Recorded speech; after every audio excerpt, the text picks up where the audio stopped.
Hi friends, welcome back to our channel. ఈరోజు నేను చూపించబోయేదండి సొరచేపతో pit అండి.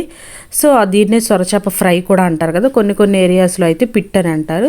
సో ఇది చాలామందికి ప్రాసెస్ చాలా టఫ్ అని అనుకుంటారు, కానీ చాలా ఈజీ మెథడ్లో చాలా టేస్టీగా ఎలా చేసుకోవాలో నేనైతే ఈరోజు మన వీడియోలో అయితే చేసి చూపిస్తానండి. సో ముందుగా అయితే మనం వీడియోలోకి అయితే వెళ్ళిపోదాం ఫ్రెండ్స్. ఎవరైతే నా ఛానల్ని ఫస్ట్ టైం చూస్తున్నారో ఒకసారి సబ్స్క్రైబ్ అయితే చేసేయండి ఫ్రెండ్స్. అలాగే పక్కనే ఉన్నటువంటి బెల్ ఐకాన్ని క్లిక్ చేస్తే దానిలో ఉండే ఆల్ ఆప్షన్ క్లిక్ చేయడం వల్ల నేను పెట్టే కొత్త వీడియోస్ అన్ని మీ ఫోన్కి వస్తూ ఉంటాయి ఫ్రెండ్స్. సో ముందుగా అయితే ఈ సొరచేప పిట్టు అనేది మనం చేసుకోవాలన్నప్పుడు దీనికి మనకి సొరచేపలో 2 వెరైటీస్ ఉంటాయండి. పాల సొర్రలు అంటారు, అలాగే మామూలు నార్మల్ సొర్రలు అండి. ఈ పిట్టుకైతే మనం పాల సొర్రలు అనేవి వాడాలండి. యాక్చువల్గా నేను ఇట్లా క్లీన్ చేయించేసాను ఫ్రెండ్స్. దీనిలో మనం ఎక్కువ రుద్దుకొని కూడా అవసరం లేదండి. లోపల అవి పేగై తీసేసిన తర్వాత వాష్ చేస్తే సరిపోతుందండి. ఎందుకంటే ఈ పైన లేయర్ అనేది మనం తీసేసుకుంటాము. సో అది ఎలా తీసుకోవాలో నేను ఇప్పుడే చూపిస్తాను చూడండి. ఒక గిన్నెలో వాటర్ తీసుకొని స్టీమ్ చేసుకోవాలండి. మనకి ఇట్లా వడబుట్ట ఉంటుంది కదండి, బియ్యం వడపోసుకునే బుట్ట కానీ లేదంటే ఇడ్లీ పాత్ర అయినా పర్వాలేదు, ఆ ప్లేట్స్ మీద పెట్టుకొని స్టీమ్ చేసుకోవాలన్నమాట. ఎందుకంటే ఈ పైన ఉన్నటువంటి ఈ సొరచాపకున్నటువంటి ఆ లేయర్ అనేది చాలా ఇసుగుగా ఉంటుందండి. సో కర్రీ చేయాలన్నా కూడా ఆ పైన లేయర్ అనేది తీసేసుకోవాలన్నమాట. మనకి సొరచాపతో కొంతమంది కర్రీస్ చేస్తారు, మ్యాక్సిమం అయితే అందరూ సొర పిట్టే చేస్తారండి. కొంతమంది అయితే పులుసులాగా పెట్టుకుంటారు.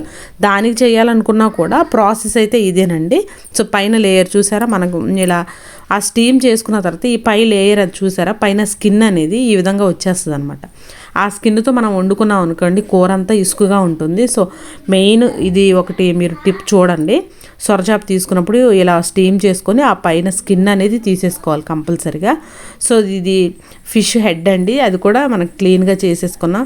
ఇప్పుడు తీసుకున్నటువంటి ఆ చేప ముక్కలు ఉన్నాయి చూసారా, వాటిని ఈ విధంగా స్క్వీజ్ చేసేసుకోవాలి. చూసారా, దానిలో ఎక్సెస్ వాటర్ ఏమన్నా ఉంటే మనకు అలా బయటకు వచ్చేస్తుంది అనమాట. ఇప్పుడు మనం అలా పిండి తీసుకున్నటువంటి ఆ ఫిష్ని ఇలా ఒక గిన్నెలో తీసుకొని పౌడర్ లాగా చేసుకోవాలండి. చక్కగా మెదుపుకొని ఇలా పొడి పొడిగా చేసుకోవాలన్నమాట.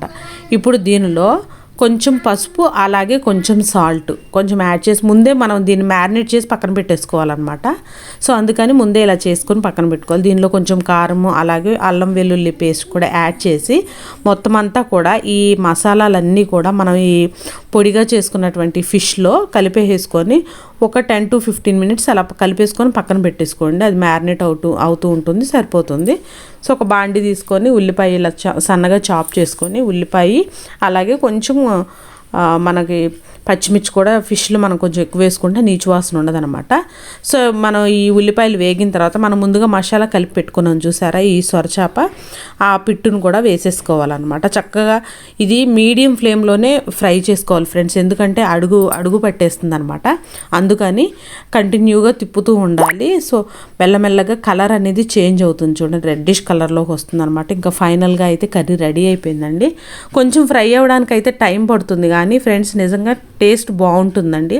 ఈ విధంగా ఈ టిప్స్తో ఒకసారి మీరు చేసి చూడండి, చాలా ఈజీగా ఉంటుందండి. మనం అది ఆ స్టీమ్ చేసుకొని ఆ పై లేయర్ తీసుకోవటమే కొంచెం టఫ్ అనమాట. కానీ కొంచెం మనం టేస్టీగా తినాలనుకున్నప్పుడు ఈ మాత్రం శ్రమన్నా చేసుకోవాలి కదండి. సో ఫైనల్గా అయితే కర్రీ అయితే రెడీ అయిపోయింది చూడండి. ఇంకా నేనైతే బౌల్లో తీసేసుకున్నాను. ఇంకా ఫైనల్ లుక్ అయితే చూసారా, చాలా బాగుంటుందండి. టేస్ట్ అయితే చాలామందికి అమ్మో నాకు వండటం తెలియదు అని చెప్పేసి అనుకుంటారు. ఆ ఒక్కటే మనం బాయిల్ చేసేది దగ్గర కొంచెం టఫ్గా ఉంటుందండి, అంతే. మిగతా ప్రాసెస్ అంతా కూడా చాలా ఈజీ. సో మీకు కూడా ఈ రెసిపీ అయితే నచ్చిందని అనుకుంటున్నా. ఒకసారి మీరు కూడా ట్రై చేసి మీకు ఎలా కుదిరిందో నాకైతే కామెంట్ చేయటం మర్చిపోకండి. సో ఇలాంటి వెరైటీ రెసిపీస్ కోసం మన ఛానల్ని సబ్స్క్రైబ్ చేయటం మర్చిపోకండి ఫ్రెండ్స్. Thanks for watching.